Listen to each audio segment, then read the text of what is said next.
Shalom, shalom, shalom. Selamat pagi masyarakat iman yang dikasihi oleh Tuhan. Hari ini kita akan bersama-sama mensyukuri karunia Tuhan kembali di tengah-tengah kehidupan kita pada pagi hari ini. Dan kita percaya bahwa hidup keluarga kita, hidup kita mau dipimpin oleh kasih setia Tuhan.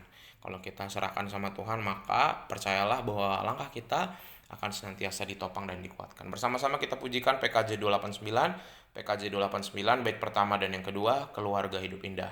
PKJ 289, Keluarga Hidup Indah.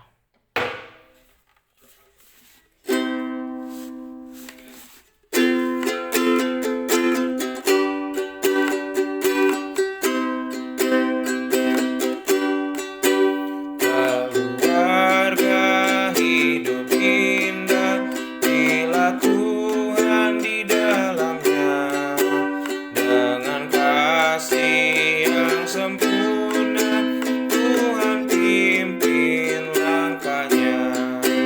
Terima kasih padamu Tuhan, Kau bimbing kami selamanya.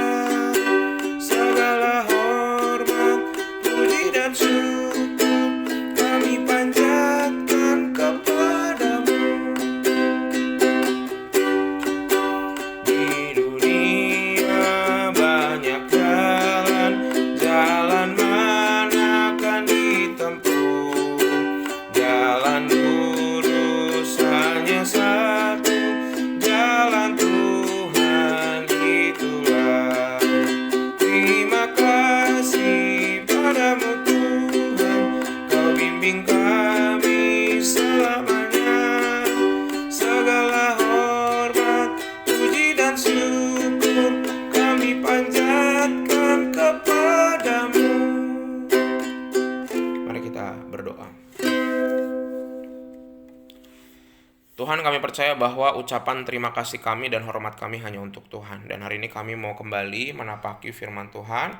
Mampukan kami boleh memahami dengan baik semua firman Tuhan yang indah. Kami serahkan, hanya dalam nama-Mu kami berdoa dan akan selalu bersyukur. Haleluya, amin. Bersama-sama kita buka Keluaran 30 ayat 1 sampai yang ke-7. Keluaran 30 ayat 1 sampai 7, Keluaran 30 ayat 1 sampai ke-7. Keluaran 30 ayat 1 sampai ke-7, dengarkanlah sabda Tuhan. Haruslah kau buat mezbah tempat pembakaran ukupan, haruslah kau buat itu dari kayu penaga, sehasta panjangnya dan sehasta lebarnya, sehingga menjadi 4 persegi, tetapi haruslah 2 hasta tingginya. Tanduk-tanduknya haruslah seiras dengan mezbah itu. Haruslah kau salut itu dengan emas murni, bidang atasnya dan bidang-bidang sisi sekelilingnya, serta tanduk-tanduknya haruslah kau buat bingkai emas sekelilingnya.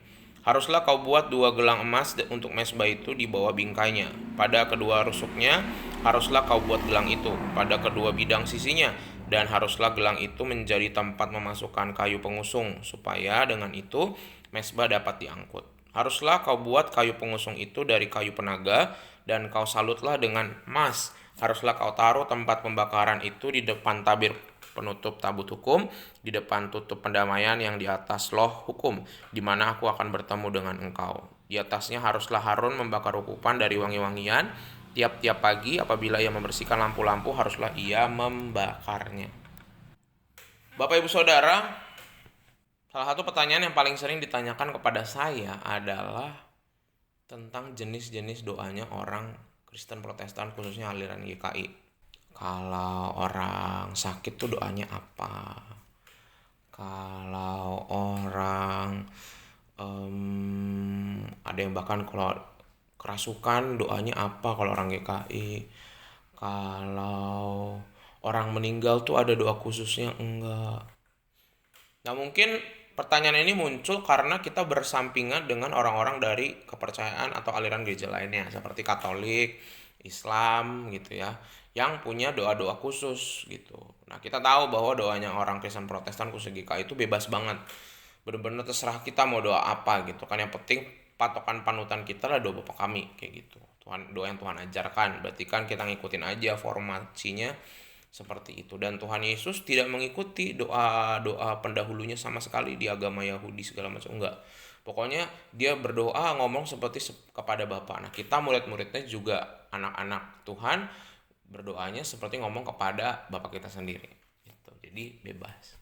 Nah cuma kadang-kadang terlalu bebas itu akhirnya orang Kristen itu ketika berdoa nggak didoakan dengan serius gitu. Dengan doa gitu gimana? Gini, misal kita lagi punya pergumulan sakit mah gitu ya. Terus kita berdoa, Tuhan, aku ingin sembuh. Amin. Lah, itu kalau Tuhan aku ingin sembuh, amin. Nggak salah sih, nggak berdosa, doa kayak gitu nggak berdosa. Cuma kalau kita patokan adalah mengikuti ajaran Tuhan doa Bapa kami, kira-kira masih banyak yang harus ditambahin nggak? Tentunya masih banyak. Itu kan cuma Tuhan langsung permintaan gitu kan. Sedangkan dalam doa Bapa kami itu ada alamatnya dulu, ada pujian dulu kepada Tuhan, kemudian mensyukuri apa yang ada sudah dikasih Tuhan, terus minta minta berkat dari Tuhan, terus juga ampuni kalau ada salah. Habis itu baru ditutup gitu. Jadi kadang-kadang kita nggak serius. Nah, ini juga yang terjadi, kita perlu lihat keseriusan berdoa itu pada zamannya bapak-bapak bangsa, Bapak Musa dan juga orang Israel. Mereka berdoa aja itu khusus loh, ada caranya ya. Mereka pada masa itu pasti pakai mezbah pembakaran. Ini bukan pembakaran korban pendamaian, bukan. Kalau yang pendamaian yang kemarin pernah kita bahas, yang ini adalah untuk doa gitu. Jadi ada mezbahnya, doanya itu dengan daging hewan ataupun tulang hewan. Kemudian doa itu juga harus disediakan ada beberapa bagian gitu ya, wangi-wangian, ukupan supaya harum. Patokannya adalah doanya seperti Kain dan Habel. Kenapa Habel diterima bukan Kain gitu. Jadi patokannya nggak cuma peralatannya, hatinya juga harus bersih, harus murni, baru dinaikkan. Jadi seserius itu. Kalau kita doa tinggal lipat tangan, pada masa itu harus datang ke mezbah, harus minta imam, harus sediain tulang, daging, harus bawa wangi-wangian, doanya kita udah siapin, baru dinaikkan sama imam. Seserius itu. Nah, memang Tuhan gak menuntut kita doa seperti itu lagi sekarang. Tapi yang mau kita ambil adalah jiwa dari bacaan kita hari ini apa? Bahwa kalau kita berdoa, kadang-kadang kita perlu menyadari bahwa kita ini doanya gak serius gitu. Jadi jangankan kita minta doa kita dijawab sama Tuhan langsung, orang doanya aja gak serius. Jangan-jangan doa kita selama ini kayak doanya Kain. Ya satu, doanya Kain apa? Maunya doang diterima doanya. Kedua, maunya dia dapat yang terbaik sesuai dengan keinginan dia. Ketiga, kalau nggak dikabulin marah. Nah, berarti doa kita bukan kayak doa Habil, doanya Kain gitu. Jadi ada keegoisan di sana, sembarangan doanya, nggak dipikirin dengan baik, nggak disusun dengan baik gitu. Memang Tuhan mendengar doa kita macam segala macam, tapi ketika kita masih dalam keadaan sehat baik sekarang, kita bukan dalam keadaan terbaring koma begitu ya. Marilah sama-sama kita kita berikan yang terbaik. Orang kita kalau misalnya ada camat, lurah, pemimpin agama lain, ataupun misalnya ada presiden datang, orang-orang penting, kita kan ngomongnya sambil nunduk-nunduk, sambil senyum, sambil hati-hati ngomongnya. Ini sama Tuhan kita. Ya betul, dia adalah Tuhan juru selamat, sahabat dan Bapa kita, tapi kita juga harus menyadari bahwa dia adalah Tuhan kita, Allah kita. Jadi kita perlu serius. Jadi jangan selalu hanya kita pikir, oh kenapa dosanya nggak dibalas. Pertanyaannya, kita nyampainya dengan baik juga enggak gitu. Tuhan bisa jawabnya dengan cara apapun, iya, cuman kita nyampainya dengan baik enggak. Jangan-jangan juga kehidupan doa kita juga tidak baik, hanya minta doang. Kenapa ya saya nggak damai ngejalanin hidup ini? Jangan-jangan karena doanya juga. Karena doanya sibuk minta doang, bukan berelasi. Doanya kan harusnya kan selalu kita awali dengan sebuah relasi. Dan doa itu adalah bukti relasi kita sama Tuhan. Kalau doa kita buru-buru, berarti relasi kita sama Tuhan sedang tidak baik-baik aja. Tapi kalau doa kita pada waktunya kita bisa berdoa nggak buru-buru, kita berdoa juga dengan tenang begitu. Atau ketika kita punya masa, kita berdoa sungguh-sungguh sampai nangis, ataupun kita berdoa dengan kedalaman hati. Nah itu baru relasi baik. Doa buru-buru, mau makan doa buru-buru, mau pagi doa buru-buru, udah buru ke toko, udah mau sekolah, ya Tuhan mau ke toko, amin lah. Itu berarti kita relasinya sedang tidak baik dengan Tuhan. Mari sama-sama kita perbaiki, kita lakukan. Kalaupun kita nggak lakukan itu, kita sih nggak berdosa memang, tapi kita mau bangun hubungan yang baik dengan Tuhan. Persembahkan doa kita sebagai bagian juga persembahan kita buat Tuhan. Tuhan mampukan kita. Amin. Mari kita berdoa. Ya Allah yang Maha Kasih, Allah yang memelihara kehidupan kami. Kami adalah orang-orang yang seringkali mengentengkan doa. Doa hanya sebagai sarana kami minta. Doa sebagai sarana kalau kami takut.